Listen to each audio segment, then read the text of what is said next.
రైతు తన పండించే పంటలతో వ్యాపారం చేసే ప్రతి వ్యాపారస్తుడు కోటీశ్వరుడు అవుతున్నాడు. రైతు మాత్రం బికారవుతున్నాడు. ఇదే న్యాయం. దుక్కులు దున్నిన రైతు చేతులకు వేడీలెందుకు రోరన్నా?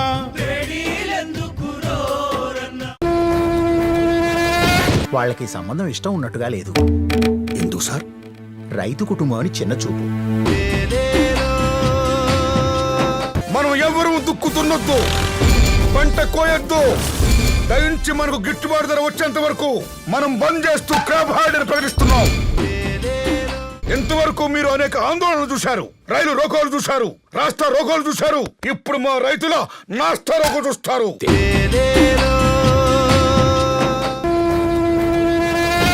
ఆత్మలకే పరమాత్మవు రైతా, ఆత్మహత్యలు తగదుర రైతా.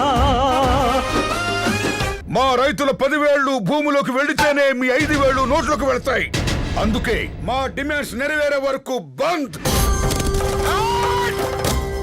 మా రైతులందరం కలిపి ఒక్కొక్కరికి 1,00,000, 2,00,000, 3,00,000 బాకీ. కానీ ఆ పారిశ్రామికవేత్తలు ఒక్కొక్కరు వేలాది కోట్లు బాకీ. వాళ్ళ మాత్రం జప్తు చేయరు, కానీ మా రైతుల అప్పులు మాత్రం బహిర్గతం చేస్తారు. మా ధాన్యంలో తేమ ఎక్కువైపోయిందా, మట్టి ఎక్కువైపోయిందా, బెడ్ ఎక్కువైపోయిందా, రాయి ఎక్కువైపోయిందా, రప్ప ఎక్కువైపోయిందా, పుల్లు ఎక్కువైపోయిందా? చూపించోయా.